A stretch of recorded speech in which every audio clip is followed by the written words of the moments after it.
Hey guys, just wanted to show you real quickly how to get into Sadler and assign things for your students. So if you go to clever.com, your students can get into Sadler Connect. It's one of the tiles right here. When you click on that, it's going to bring you into your Sadler dashboard. And under your dashboard, you should be able to view your students and your classes. But if they log in through Clever, they should have immediate access to it. If you go through Clever, you should have immediate access to it. So here's my process for assigning things. So if we go, for example, to my library and I go to grade 12, this is going to bring me into the level G suite of units. And let's go ahead and say I want to assign unit 2 to my level G students. Typically what I do is I begin here with choosing the right word. I click on the assign button, and this is going to be for my English 111 course. So I choose the class. I'm going to add resources to it. I want them to do synonyms and antonyms. Typically I do those three as practice exercises. I'm going to add those, and I'm going to set that up to begin on September 2nd, and we're going to have that finished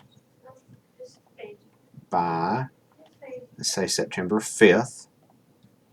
And I don't want to scramble the questions on the practice work. It shows me the students that I'm assigning to. I'm going to click Save, submit that because it's in the future, and then it's going to show up in my assignments list when I click on Assignments. Now, when I get ready to do a test, I typically use the unit test. You can assign it the same way, and once you have assignments in place, it will show you everything. So there's Unit 2 ready to go on September 2nd. Here's Unit 1 test for all three classes ready to go on August 29th. So that's the basics of it. Pretty simple to navigate. There's lots of other resources that you may want to use inside of this. Um, so for each unit, for example, there are lots of other things that you can do. The identifying sentence errors is actually pretty good.